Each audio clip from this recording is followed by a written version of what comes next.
Hey, last topic we have to talk about today is trends that we're seeing in the military to civilian hiring process. So let's take a couple minutes and discuss that. I'm going to throw a couple out there just to get us started, and then we'll kick it over to Jason and around the horn to Chris.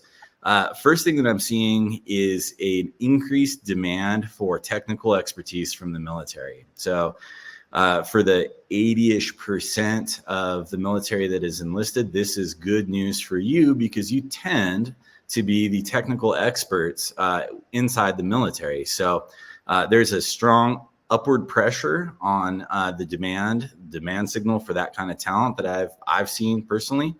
So that's good news. If you do have technical training, don't be afraid to get that polished up and placed on your resume because it's going to be of interest to a lot of employers. Second thing, this is a bit more niche, if you will, or a bit more specific to a certain market, and that's medical.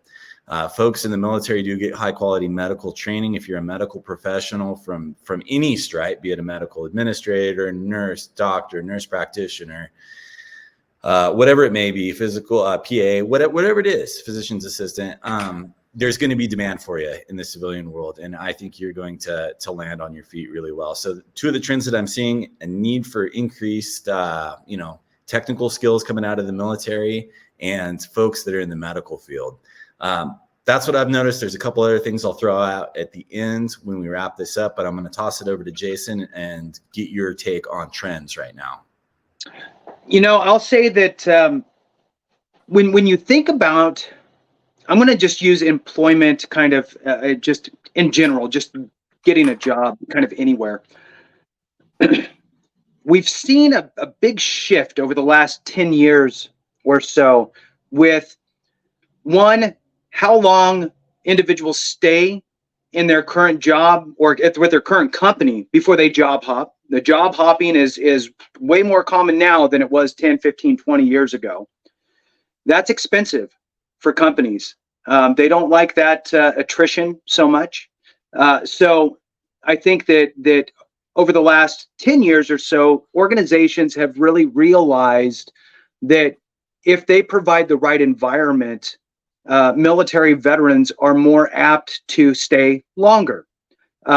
Job hop less, as long as there's some sort of a clear path for upward movement, right? And the other thing is, I'm going to kind of just phrase it in a very easy to understand way.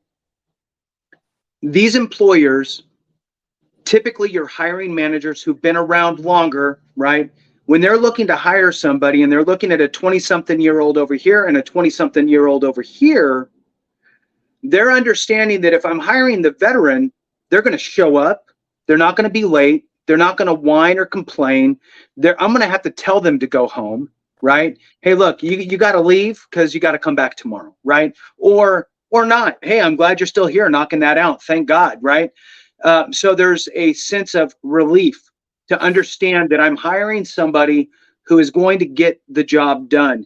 They're also the trends over the last, I don't know, Chris would know better than me, but I would say at least over the last 5 to 10 years, organizations have really started trying to identify the veteran talent, put in place people that understood military, either wearing an additional hat in their current job duty, as, okay, look, you served in the military, you're a recruiter for this, but you're also going to be our military recruiter, to really try to understand and get out there and attract military veteran talent because of these attributes that we bring to the table, these kind of unspoken things, the things that you want in everybody, but you're not getting.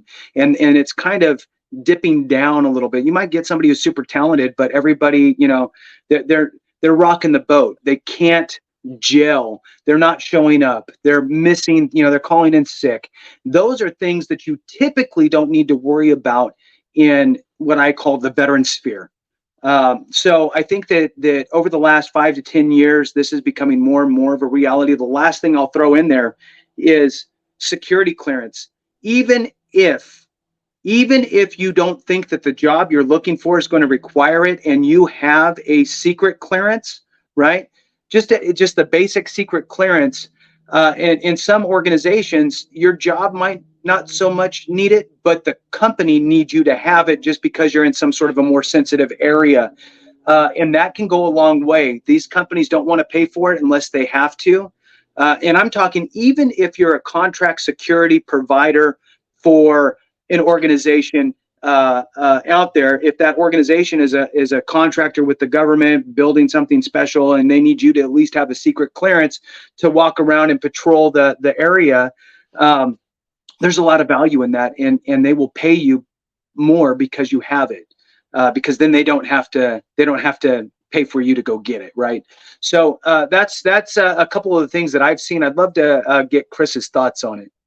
Yeah, look, I mean, the pendulum always swings, and we've seen some things over the past several years because of the high demand for talent. And the good thing is, it looks like, I mean, the jobs reports have come in, better than expected. Jobs have remained steady, but it isn't at the feverish pace as it once was, where companies had to look for alternative sources of talent, which veterans kind of falls into. So you're still going to have to work pretty hard, but there's enough companies out there that have the type of folks that, like Jason was speaking to, that focus on just hiring veterans. We've spoken in previous episodes about leveraging the employee resource groups that are specific to veterans, or any other things that might apply to you, whether it be race or gender-based or even family-based types of employee resource groups that you have a connection with. And you can leverage that connection for that networking and for that contact. In terms of things that are hot, cyber's smoking hot, and it's just going to get hotter. So there's and there are free or no fee or low fee or just free resources that are out there. And we spoke about Vets in Tech earlier, that will get you prepped for some of these more technical careers. And I know that the Guard and the Reserves is going to be building up a lot of their cyber commands. And so, the ability to kind of think, I know when you're in the military, you can't wait to get out. The last thing in your mind is doing it more, but just part-time. But I'm telling you, that kind of land in a National Guard or Reserve spot, build your network while you're looking for your job. And then you have options and choices after that, is a nice way to transition out, because that, transitions from it's 100% of you to 0% of you. That's what's really, really hard, right? And so don't throw that opportunity out the window just because you're anxious to get out. Randy mentioned healthcare. That's going to be around forever. And there's also veterans make good franchisees, and there's lots of franchise opportunities if you've saved some coinage while you're in the military, or you could pursue a small business loan, or for money from friends and families. That's also an opportunity that's going to continue to be there for you. So the world is still your oyster. It's moving and moving fast.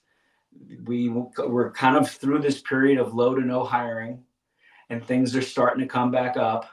And so you just got to be prepared. You got to be ready, and you got to be out networking, out working, and outplaying all of the other folks out there who want the same jobs that you do. Okay. So buckle in, take a little time off to decompress if you need to, but set your goals and don't stop going after them. The timing of those goals can vary, but don't ever go in just waiting for something to drop in your plate. Sometimes that happens, but it's very, very rare. What happens is that something drops in your plate because you're hustling and you're out there and you're doing the things that you're supposed to be doing. And then something comes out of a direction that you could have never prepared, and it just happens to be something that's perfect for you. And those things happen to people who are out there doing the hard work. All right. What do we say, gents? Well, I'm going to throw it over to you, Jason, to close us out. I think this was a very good episode today. So over to you to close us out, Jason. All right.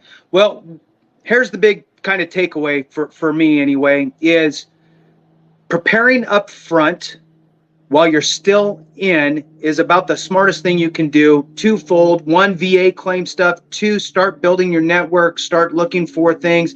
If you need to, I'm going to throw this in there, it wasn't said. If you're 6 months to a year out and you know you want to go into a certain job field, and a 3-month certificate in some sort of specialized whatever might help you get that on your resume, do it while you're in, right? A very important thing, you can knock out online a lot of these certificates nowadays, and it's just going to make you look even that much better. Don't forget about the job fair that is virtual and on the 19th, which is tomorrow, for those that watch this on Monday. So thanks so much for watching. We really appreciate each and every one of you. Please share the information, hit the thumbs up, subscribe, all of that. It really does mean a lot. Thank you so much. We appreciate each and every one of you, and we look forward to seeing you next time.